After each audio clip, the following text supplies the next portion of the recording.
GSM Samsung dia. Itu juga harus mengarahkan siswa sehingga siswa atau anak itu mampu melakukan hal-hal seperti itu ya. Ini Samsung ini siapa? Tembusin siapa dia? Sorry, Bang. Kan, Bruder sudah ada ininya. Oh. Bruder sudah ada tulisan. Oke. Ini baru masuk kah Samsung ini? Sorry Bapak, saya mau rekam itu tadi Bapak. Sorry Bapak, tadi saya mau rekam itu penjelasannya. Oh iya. Ini punya Bruder gitu. Iya. Oh, Bruder punya dua, pakai dua Bukan, perangkat. yang ini saya pakai laptop.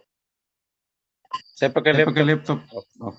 Oh, itu yang Samsung itu HP. Iya, HP.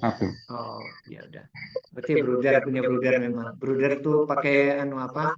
Pakai cadangan dia. Masih di Papua, Der? Masih Bapak. Oh, sudah bertahan di sana Bruder ya. Oke. Jadi kembali kepada menjawabnya Bruder tadi ya. Jadi peran-peran kita sebagai orang tua, peran pada masyarakat, pendidik seterusnya memang harus mengarahkan setiap anak kepada kedua kemampuan tadi ya, yaitu apa specific skill dan general skill. Terus yang kedua terkait dengan yang Bruder tadi tanyakan, bagaimana ini kalau kemudian sekolah itu membuat setting, misal ada token ekonomi seperti ini sebagai program sekolah.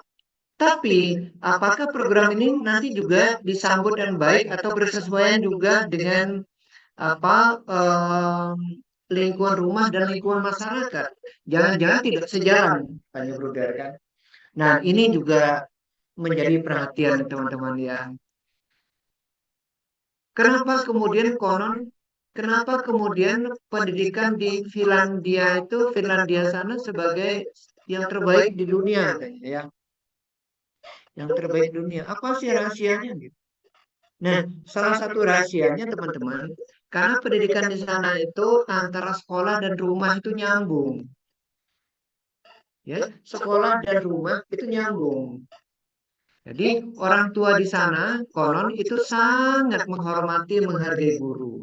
Jadi bagi orang tua, guru itu adalah orang tua kedua bagi mereka, bukan siswa ya teman-teman. Orang tuanya menganggap guru itu sebagai orang tua kedua mereka. Nah, kalau yang seperti itu kan teman-teman dapat kita pastikan bahwa apa yang diprogramkan di sekolah itu nyambung dengan rumah kan teman-teman ya. Beda tempat kita ini teman-teman. Ya, di Indonesia ini beda nih. Ada rapat misalnya wali murid misalnya itu Bu Irma itu pasti tahu itu ya. Rapat wali murid ya. Enggak tentu yang datang itu orang tua teman-teman. Ya kan? Bahkan mungkin tidak datang, seringkali tidak begitu kan. Terus bagaimana kita dapat memastikan apa keberlanjutan program di sekolah itu ke rumah ya atau koneksivitas ya, konektivitas antara rumah dan sekolah itu kan. Nah, itu itu baru tentang kesamaan visi misi ya teman-teman ya. Belum lagi bagaimana peran-peran dari masyarakat atau orang tua terhadap proses belajar anak yang diharapkan oleh pihak sekolah ya. Jadi problemnya itu kalau di Indonesia ini banyak teman-teman. Ya banyak sekali problemnya ya. Banyak sekali problem pendidikan itu. Itu sebabnya tidak heran kalau kemudian ganti menteri, ganti kurikulum, ganti menteri, ganti kurikulum. Kan begitu kan? Ini Indonesia, teman-teman. Indonesia ini ya. Sampai ngeluh mungkin ya, pusing ya guru-guru dan para dosen itu ya. Harus menyelesaikan kurikulum terus berganti-ganti gitu. Kenapa begitu? Karena memang pendidikan kita ini selalu dalam proses mencari bentuk. Jadi bentuk itu nggak ketemu-ketemu gitu. Nggak ketemu-ketemu bentuknya yang dia tuh kayak apa? Nggak akan ketemu. Ya, nggak ketemu. Bentar lagi nanti programnya Pak Nabil Makarim itu ganti lagi ya. Kemarin bilangnya deep learning gitu dimukakan oleh menteri yang sekarang, nggak tahu kapan berlakunya, ntar lagi ganti lagi itu kan, ganti lagi. Selalu dalam proses trial and error ya, sistem coba-coba selalu begitu ya. Jadi kita ini semua ini adalah produk daripada coba-coba, coba-coba. Ya. Gitu ya Dan ya. Oke, waktu kita tinggal sedikit ya, kita habiskan ya. Oke, kita lanjut dulu. Oke. Nah, ini tahap evaluasinya ya. Jadi apa yang perlu dievaluasi ya. Jadi tahap ini akan diketahui faktor-faktor apa yang perlu ditambah, perlu dikurang gitu ya. Misalnya mempertimbangkan kembali tentang kepantasan token gitu ya. Lalu apakah subjek tertarik dengan token itu atau tidak? Apakah semua yang terlibat telah menjalankan perannya? Ya.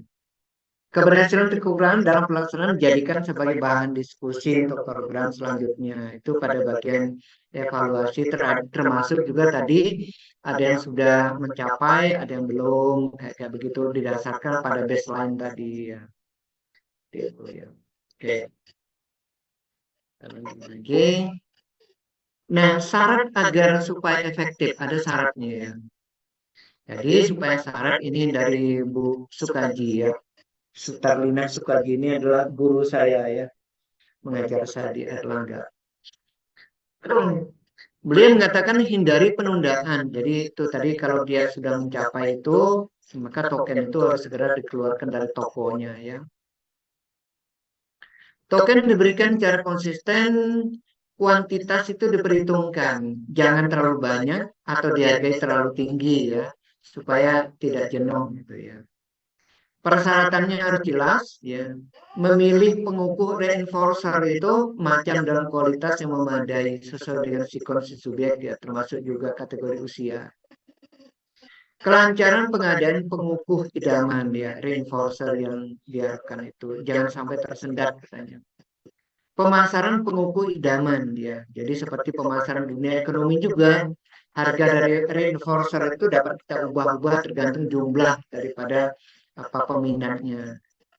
Nah, ini tadi yang dapat kita kurangi secara bertahap manakala perilaku yang ditargetkan itu sudah sepenuhnya terbentuk gitu ya. Jodohkan pemberian token dengan pengukur sosial ya. Pemberian token hendaknya bersama-sama dengan pengukur sosial.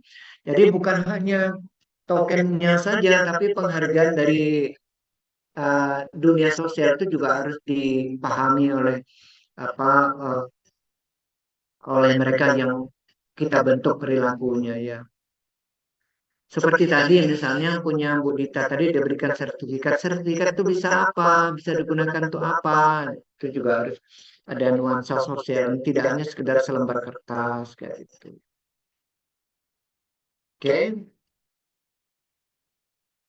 Memperhitungkan efek terhadap orang lain ya, jangan sampai orang lain atas perilaku istimewa itu yang diterima subjek ya, atas perilaku istimewa yang diterima subjek ya. Jangan sampai ada muncul iri gitu ya. Itu sebabnya maka di awal itu memang aturannya tuh memang harus jelas ya. Oke, perlu persetujuan berbagai pihak, perlu kerjasama dengan subjek ya. Makin jelas aturan mainnya, makin jelas kerjasama dengan subjek itu mencoba makin efektif. Perlu latihan bagi pelaksana, terutama bagi orang tua, mungkin guru dan seterusnya ya. Perlu adanya pencatatan ya supaya kemudian kalau dia ada kemajuan dari baseline tadi kemudian diketahui ya kemajuan itu ya. Itu tadi sebabnya baiknya menggunakan ukuran-ukuran kuantitatif ya. Kombinasikan dengan prosedur lain ya. Pemberian token ini dapat dikombinasikan dengan prosedur lain, misalnya denda dan penyisihan. Tapi kan ini lebih kepada punishment teman-teman ya. Yang sifat-sifatnya denda kayak ini nih sedapat mungkin memang kita hindari ya. Kemudian tidak lanjutnya ya, penundaan pengukuhan ketika program tekan telah berhasil meningkatkan perilaku, tapi pengukur sosial belum dapat menggantikan keseluruhan program token, maka perlu diadakan latihan penundaan pemberian token ya. Jadi pemberian pengukur tidak seketika setelah perilaku dijalankan, ya, pemberian pengukur tidak seketika, backup reinforcer tadi. Tapi kalau bisa sih setiap mereka mendapatkan sesuai dengan